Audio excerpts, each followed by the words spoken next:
Hey everybody, तो आज के इस वीडियो में हम डिस्कस करने वाले हैं क्लास 12 अर्थशास्त्र के यूनिट 7 को, जिसका नाम है मुद्रा एवं बैंकिंग। इसका जो पार्ट 1 है वो मैंने अपलोड कर दिया है। उसमें हमने हमारे जो सारे ऑल वस्तुनिष्ठ क्वेश्चन है, रिक्त स्थान, सत्य सत्य सही जोड़ियाँ, वो सारी कवर की है और उसी के साथ अति लघु उत्तरीय क्वेश्चन भी कवर कर लिए हैं। आज के इस वीडियो में हम अपना प्रश्न क्रमांक 6 यानी कि दीर्घ उत्तरीय क्वेश्चन को, और साथ ही हम हमारा प्रश्न क्रमांक 7 जो कि अति दीर्घ उत्तरीय क्वेश्चन है, उनको डिस्कस करेंगे। तो चलिए इनके सॉल्यूशन को एक एक करके देखते हैं।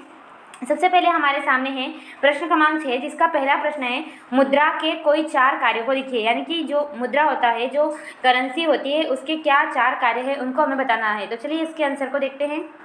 सो फ्रेंड, जैसा कि आप स्क्रीन पर देख सकते हैं, मुद्रा के प्रमुख कार्य, सबसे पहला कार्य होता है विनिमय का माध्यम। विनिमय का मतलब होता है लेन देन, आदान प्रदान करना। तो ये एक आदान प्रदान या लेन देन का माध्यम है। कैसे? यह मुद्रा का अत्यंत महत्वपूर्ण कार्य है। इस कार्य के द्वारा मुद्रा ने वस्तु विनिमय यानी कि वस्तु के बदले वस्तु देने की जो प्रणाली रहती है, उसके दोहरे संयोग के अभाव की कठिनाइयों को क्या कर दिया है? दूर कर दिया है और व्यवस्थित और सरल बना दिया है। अर्थात प्रत्येक व्यक्ति अपनी वस्तु के बदले मुद्रा प्राप्त करता है और फिर उस मुद्रा से अपनी आवश्यकता की पूर्ति करता है। तो पहला काम तो ये किया। दूसरा, मूल्य का मापक। मुद्रा का दूसरा महत्वपूर्ण कार्य मूल्य मापक के रूप में विभिन्न वस्तुओं तथा सेवाओं की विनिमय शक्ति को आंकने का है। यानी कि हम मुद्रा से क्या करते हैं? मूल्य को मापते हैं कि ये 50 रुपये की, 30 रुपये की, 40 रुपये की। तो ऐसे करके हम क्या कर रहे हैं? किसी भी वस्तु अथवा सेवा के मूल्य को मापते हैं। मुद्रा के प्रचलन से अब कोई भी कठिनाई नहीं रही है। ओके, उसके बाद रहेगा तीसरा जो कार्य, मूल्य संचय का आधार। अब मूल्य संचय मतलब मूल्य यानी कि मनी, पैसा, मुद्रे को हम इकट्ठा कर सकते हैं, संचय कर सकते हैं।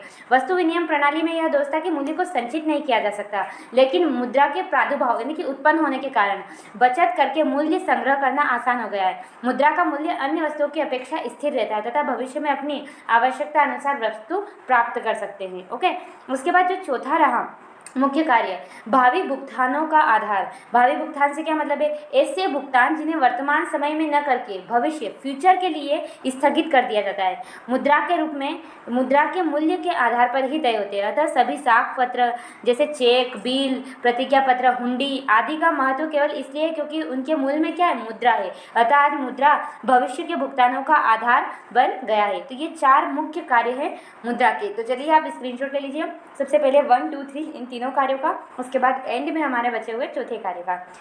सो आई होप आपने स्क्रीनशॉट ले लिया होगा। चलिए अपने नेक्स्ट क्वेश्चन की तरफ आगे बढ़ते हैं। सो फ्रेंड, जैसा कि आप देख सकते हैं, अब हमारे सामने नेक्स्ट क्वेश्चन है मुद्रा का महत्व बताइए। अभी हमने मुद्रा के कार्य देखे, अब हमें ये बताना है कि मुद्रा का क्या महत्व है। और हाँ, आपके लिए एक बात बोल दूँ, कभी एग्जाम में ऐसा हो जाए कि मुद्रा के 4 कार्यों को लिखिए, ये वाला क्वेश्चन ना आए और ये आ जाए कि मुद्रा का महत्व बताइए, और आपको कभी मुद्रा का महत्व नहीं पता हो, तो आप मुद्रा के कार्यों को भी मुद्रा के महत्व में लिखकर अच्छे नंबर प्राप्त कर सकते हैं। तो ये बात ध्यान रखना, कभी कभी कुछ क्वेश्चनों का आंसर एक दूसरे में हम लिख सकते हैं। ओके, तो चलिए अब बिना टाइम वेस्ट करते हुए मुद्रा के महत्व को देखते हैं। सो फ्रेंड, जैसा कि आप स्क्रीन पर देख सकते हैं, मुद्रा के महत्व को निम्नलिखित बिंदुओं के आधार पर स्पष्ट किया जा सकता है। पहला रहेगा उत्पादक के लिए मुद्रा का महत्व। अब जो उत्पादक होता है उसके लिए करेंसी की क्या इंपॉर्टेंस है? तो उत्पादक के लिए मुद्रा अत्यंत महत्वपूर्ण है। प्रत्येक उत्पादक को उत्पादन के विभिन्न साधनों को जुटाने, जैसे कच्चा माल खरीदने, पूंजी उधार लेने, विज्ञापन, प्रचार आदि करने में मुद्रा की सहायता होती है। मुद्रा की वजह से ही वो कर सकता है। तो पहला रहेगा उत्पादन के लिए मुद्रा का महत्व, उत्पादक। ओके, उसके बाद सेकंड रहेगा मुद्रा वस्तु विनिमय प्रणाली के सभी दोषों को दूर करती है। यानी कि मुद्रा का महत्व इस बात में निहित है कि वह वस्तु विनिमय प्रणाली की जो भी कठिनाइयाँ होती है, जो भी परेशानियाँ होती है, अब मूल्यों की सुगमता से माप हो सकती है। उसके बाद तीसरे जो महत्व है, उपभोक्ता के लिए मुद्रा का महत्व। हमने पहले क्या बोला? प्रोड्यूसर के लिए। अब क्या पढ़ रहे हैं हम? कंज्यूमर, जो उपभोक्ता होता है उसके लिए। तो उपभोक्ता के लिए मुद्रा का बहुत महत्व है। अब यदि उपभोक्ता चाहे तो वो अपनी मांग को सुगमता से स्थगित कर सकता है। मुद्रा में निहित क्रय शक्ति का प्रयोग कर उपभोक्ता जब चाहे तब मांग कर सकता है। ओके, और चौथा है वितरण के क्षेत्र में मुद्रा का महत्व। तो आधुनिक अर्थव्यवस्था में उत्पादन के विभिन्न साधनों के पुरस्कारों का भुगतान मुद्रा में किया जाता है। श्रमिक को मजदूरी मिलती है, पूंजीपति को ब्याज मिलता है, भूमिपति को किराया मिलता है, उद्यमी को लाभ मिलता है। इन सबको इनका पुरस्कार किस रूप में मिलता है? मुद्रा के रूप में। तो वितरण के क्षेत्र में भी काफ़ी इंपॉर्टेंस रखती है हमारी करेंसी। उसके बाद सरकार के लिए महत्व। अब मुद्रा का सरकार के लिए क्या महत्व है उसको देखते हैं। तो सरकार के लिए मुद्रा का बहुत महत्व है। मुद्रा कर देने के लिए, जुर्मानों के लिए, फीस के लिए, वो सरकार द्वारा को लोगों को प्रदान की गई सेवाओं की कीमत की वसूली को सुगम बना देती है। कौन? मुद्रा। तो ये सब चीज़ रहेगी मुद्राओं के महत्व में। तो चलिए आप स्क्रीनशॉट ले लीजिए सबसे पहले इन 2 पॉइंट्स का। उसके बाद इन तीनों पॉइंट का आप स्क्रीनशॉट ले लीजिए, या फिर आप वीडियो को पॉज करके भी लिख सकते हैं। चलिए आगे बढ़ते हैं अपने नेक्स्ट क्वेश्चन की तरफ। सो फ्रेंड, जैसा कि आप देख सकते हैं, अब हमारा नेक्स्ट क्वेश्चन है वस्तु विनिमय प्रणाली की कठिनाइयों को लिखिए। अभी हमने जब मुद्रा का महत्व वाला प्रश्न पढ़ा तो हमने देखा कि वहाँ बार बार इस शब्द का प्रयोग किया जा रहा था कि वस्तु विनिमय प्रणाली की कठिनाइयों को दूर कर दिया है मुद्रा ने। तो हम देखते हैं इस क्वेश्चन के आंसर में कि वो क्या कठिनाइयाँ थी। तो चलिए इसके आंसर को भी वॉच करते हैं।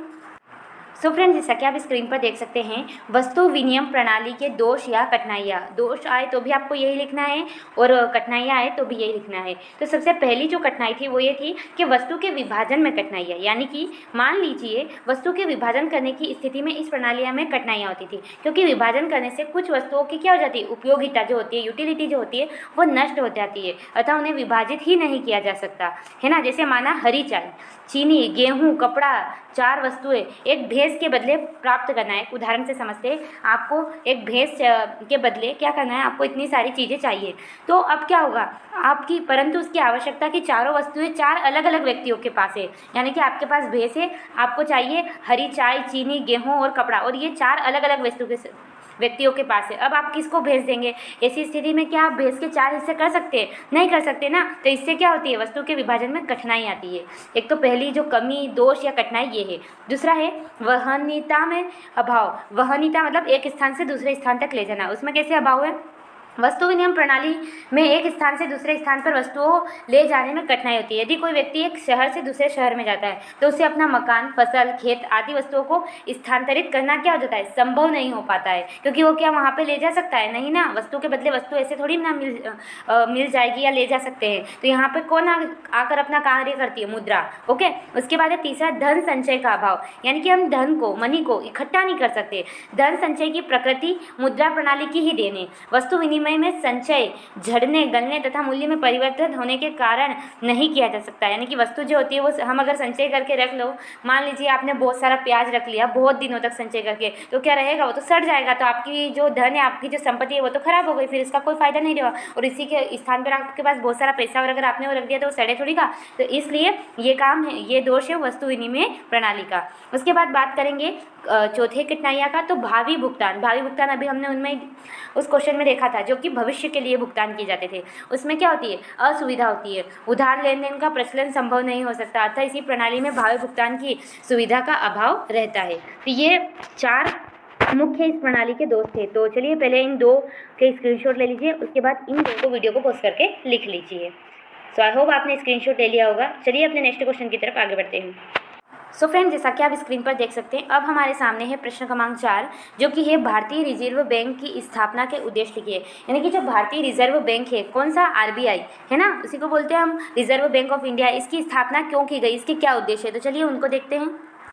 सो फ्रेंड, जैसा कि आप देख सकते हैं, रिजर्व बैंक ऑफ इंडिया के उद्देश्य है ना, तो objective of reserve bank of India. तो रिजर्व बैंक ऑफ इंडिया यानी कि हमारी जो केंद्रीय बैंक है, उसके निम्नलिखित उद्देश्य। पहली है मुद्रा एवं साख नीति में समन्वय। समन्वय का एक तरीके से मतलब होता है तालमेल बिठाना। रिजर्व बैंक की स्थापना से पूर्व मुद्रा एवं साख पर दोहरा नियंत्रण था। यह देश की मुद्रा एवं बैंकिंग प्रणाली के समुचित विकास के हित में नहीं थी, अतः केंद्रीय बैंक के रूप में रिजर्व बैंक की स्थापना करके मुद्रा एवं साख पर उचित समन्वय स्थापित किया गया। तो पहला ये रहेगा। उसके बाद दूसरा, रुपए के आंतरिक एवं ब्रह्म मूल्य में स्थिरता लाने के लिए। साथ ही तीसरा रहेगा बैंकों में नगद कोषों का केंद्रीकरण करने के लिए। चौथा रहेगा बैंकिंग का समुचित विकास करने के लिए। तो ये कुछ 4 महत्वपूर्ण उद्देश्य थे जिनकी पूर्ति के लिए रिजर्व बैंक ऑफ इंडिया यानी कि आरबीआई की स्थापना की गई। सो मैंने इसको पूरा रीड नहीं किया है, बट आप इसका स्क्रीनशॉट जरूर ले लीजिए। ओके, तो ये तीनों पॉइंट और उसके बाद नेक्स्ट इस पॉइंट का। सो फ्रेंड, जैसा कि आप देख सकते हैं, अब हमारे सामने नेक्स्ट क्वेश्चन है भारतीय रिजर्व बैंक के निषिद्ध कार्यों। निषिद्ध का मतलब होता है ऐसे कार्य जो भारतीय रिजर्व बैंक यानी कि आरबीआई नहीं कर सकता, उनको हमें लिखना है। तो चलिए उनको देखते हैं। सो फ्रेंड, जैसा कि आप स्क्रीन पर देख सकते हैं, रिजर्व बैंक के वर्जित कार्य। रिजर्व बैंक देश का केंद्रीय बैंक होने के नाते अनेक कार्यों को संपन्न करता है, परंतु कुछ कार्य ऐसे हैं जो वह नहीं कर सकता। यह निम्नलिखित है। सबसे पहले ऋण तथा अग्रिम प्रदान करना, जमाओ तथा चालू खातों पर ब्याज देना, मांग पर देय विपत्रों के अतिरिक्त अन्य विपत्रों को आहरित करना, किसी बैंकिंग अथवा अन्य कंपनी के अंशों को क्रय करना, व्यवसाय के भवन अथवा अपने कर्मचारियों के निवासों को छोड़कर किसी अचल संपत्ति अथवा प्रतिभूति के बंधक पर अग्रिम प्रदान करना। अग्रिम यानी कि आगे से पैसे देना। ओके, किसी व्यवसाय को करना अथवा किसी व्यावसायिक, औद्योगिक अथवा अन्य उपक्रम में प्रत्यक्ष हित रखना। तो ये कुछ काम है जिसे रिजर्व बैंक यानी कि आरबीआई नहीं कर सकती। तो आप इनका स्क्रीनशॉट ले लीजिए यहाँ से यहाँ तक, और उसके बाद इसका। चलिए नेक्स्ट क्वेश्चन की तरफ आगे बढ़ते हैं। सो फ्रेंड्स, जैसा कि आप देख सकते हैं स्क्रीन पर, हमने हमारे जो दीर्घ उत्तरीय थे 5 अंक के क्वेश्चंस, उनको कंप्लीट कर लिया है। अब हम बात करेंगे यहाँ पर अति दीर्घ उत्तरीय प्रश्नों की। तो चलिए इनको देखते हैं, जिसमें सबसे पहला प्रश्न क्रमांक 1 है हमारे सामने, व्यावसायिक बैंकों के कार्य को विस्तार से समझाइए। यानी कि व्यावसायिक मतलब व्यापारिक बैंक, तो जो व्यापारिक बैंक के कार्य है उन्हें हम देखना है। तो चलिए जल्दी से देखते हैं। सो फ्रेंड्स, जैसा कि आप देख सकते हैं स्क्रीन पर, व्यापारिक बैंकों के कार्य, फंक्शन ऑफ कॉमर्शियली बैंक। तो सबसे पहला कार्य है जनता से जमा राशियों को प्राप्त करना। सो मैं पूरा रीड नहीं करूंगी क्योंकि वीडियो लेंथी हो जाएगा, बस मैं आपको थोड़ा थोड़ा एक्सप्लेन कर दूंगी। तो जनता से जमा राशियों को प्राप्त करना यानी कि जो भी जनता है, जो भी राशियाँ जमा करती है उन्हें इकट्ठा करना। उसके बाद ऋण प्रदान करना यानी कि लोन देना। ओके, मतलब जनता को या किसी व्यापारी उद्यमी को लोन देना, ये भी व्यापारिक बैंक का कार्य है। उसके बाद अभिकर्ता संबंधित कार्य। अभिकर्ता मतलब बैंक अपने ग्राहकों के अभिकर्ता या एजेंसी कार्य संपन्न करता है, जैसे कि ग्राहकों का दूसरे बैंकों से रुपया वसूल करना, बीमा किस्त, ब्याज राशि, ऋण किस्त की भुगतान करना, ऐसे कुछ काम करता है। उसके साथ ही विदेशी मुद्रा का क्रय विक्रय करना भी व्यापारिक बैंक का ही कार्य है, और आंतरिक व विदेशी व्यापार का अर्थ प्रबंधन करना। तो ये कुछ मुख्य 5 कार्य है जो कि है हमारे व्यापारिक यानी कि व्यावसायिक बैंक के। तो आप इनका स्क्रीनशॉट ले लीजिए, वीडियो को पॉज करके भी आप लिख सकते हैं। उसके बाद यहाँ से यहाँ तक, उसके बाद इनटू पॉइंट का। ओके, आप 4 पॉइंट भी लिखेंगे तो आपको पूरे नंबर मिलेंगे। चलिए अपने नेक्स्ट क्वेश्चन को देखते हैं। सो फ्रेंड्स, जैसा कि आप स्क्रीन पर देख सकते हैं, नेक्स्ट है हमारा केंद्रीय बैंक के प्रमुख कार्यों को समझाइए। अभी हमने व्यापारिक बैंक का देखा, अब हम केंद्रीय बैंक के देखते हैं। सो फ्रेंड्स, जैसा कि आप स्क्रीन पर देख सकते हैं, केंद्रीय बैंक के प्रमुख कार्य। केंद्रीय बैंक कौन है? हमारी आरबीआई। तो कभी यह क्वेश्चन आ जाए कि आरबीआई के प्रमुख कार्य, रिजर्व बैंक ऑफ इंडिया के कार्य लिखे, तो भी आपको यही आंसर लिखना है। ओके, तो सबसे पहला रहेगा नोट निर्गमन का एकाधिकार या अधिकार, यानी कि जितने भी नोट होते हैं वो कौन बनाता है? हमारी केंद्रीय बैंक आरबीआई बनाती है। ओके, उसके बाद बैंकों का बैंकर, यानी कि सभी बैंकों में सबसे सर्वश्रेष्ठ बैंक होने का कार्य भी किसका है? केंद्रीय बैंक का। ओके, उसके बाद विदेशी मुद्रा कोष का संरक्षण, जो भी हमारी विदेश से जो भी मुद्राएं आती है उनकी संरक्षणता कौन करता है? तो केंद्रीय बैंक। उसके बाद साख पर नियंत्रण रखने का कार्य भी किसका रहता है? केंद्रीय बैंक का। उसके बाद क्षमा शोधन जो गृह रहता है, जो कि वहाँ के जितने भी कार्य रहते हैं वो कौन करता है? वो भी केंद्रीय बैंक करता है। सो इसका जो डिस्क्रिप्शन है यानी कि इसका जो विवरण है वो आप खुद नोट कर लेना, या मतलब रीड कर लेना, उसके बाद नोट कर लेना। ओके, तो आप स्क्रीनशॉट लेते चलिए इनके आंसरों का। बिल्कुल सही आंसर है इसके, और बिल्कुल आसान तरीके से लिखा गए हैं, इसलिए आप इनका स्क्रीनशॉट लेते चलिए। चलिए नेक्स्ट क्वेश्चन देखते हैं। सो फ्रेंड, जैसा कि आप देख सकते हैं, नेक्स्ट क्वेश्चन है हमारा केंद्रीय बैंक तथा व्यापारिक बैंकों में अंतर लिखिए। अभी पहले हमने व्यावसायिक यानी कि व्यापारिक बैंक पढ़ा, उसके बाद केंद्रीय बैंक। अब हमें इनमें डिफरेंस बताना है, तो चलिए इसके डिफरेंस को देखते हैं। तो फ्रेंड, जैसा कि आप स्क्रीन पर देख सकते हैं, केंद्रीय बैंक और व्यापारिक बैंक में डिफरेंस। तो बात करें अगर इनकी संख्या की, तो संयुक्त राज्य अमेरिका को छोड़कर अन्य सभी देशों में एक एक केंद्रीय बैंक होता है, और व्यापारिक बैंक अनेक हो सकते हैं, है ना। और बैंकिंग व्यवस्था की बात करें तो इसकी बैंकिंग व्यवस्था सर्वोच्च होती है, और संपूर्ण बैंकिंग प्रणाली का ये एक अंग होता है, और ये उस पर नियंत्रण करता है। ओके, उसके बाद नोट बनाने की बात करें तो पत्र मुद्रा का निर्गमन करने का एकाधिकार होता है, यानी कि यही बना सकता है, और इसका कोई एकाधिकार नहीं होता है। उसके बाद ये सरकार का बैंकर के रूप में कार्य करता है, इसका सरकार पर कोई दायित्व नहीं होता।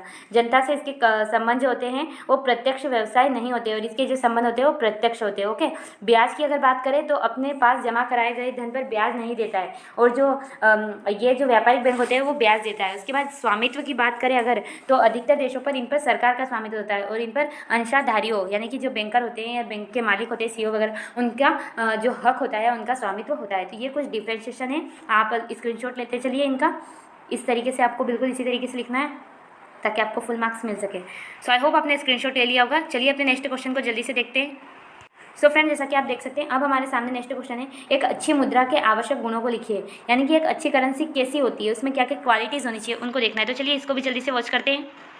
सो फ्रेंड, जैसा कि आप स्क्रीन पर देख सकते हैं, एक अच्छे मुद्रा के पदार्थ के गुणों का वर्णन। सबसे पहले टिकाऊपन, यानी कि जो अच्छी मुद्रा होती है वो टिकाऊ होनी चाहिए। उसके बाद मितव्ययता यानी कम खर्चीली। तो एक अच्छी मुद्रा कौन सी होती है? जो कम खर्चीली हो। उसके बाद वहनीयता, यानी कि एक जगह से दूसरे जगह हम उसे आसानी से ले जा सके, ऐसी मुद्रा होनी चाहिए। उसके बाद सामान्य स्वीकृति, यानी कि सब उस जो मुद्रा है उसको स्वीकार कर ले। और मूल्य स्थायित्व, यानी कि उसकी मूल्य में ज़्यादा मतलब गिरावट है या ऐसी नहीं होनी चाहिए, जो उसका मुद्रा का मूल्य है वो स्थिर रहना चाहिए। तो ये कुछ क्वालिटीज़ है जो एक अच्छी मुद्रा में होती है। तो आप इनका स्क्रीनशॉट ले लीजिए। और हाँ, आपको बता दूँ, ये आपको शिवलाल की जो मोटी बुक आती है उसमें भी मिल जाएगी। ओके, सो चलिए नेक्स्ट क्वेश्चन देखते हैं।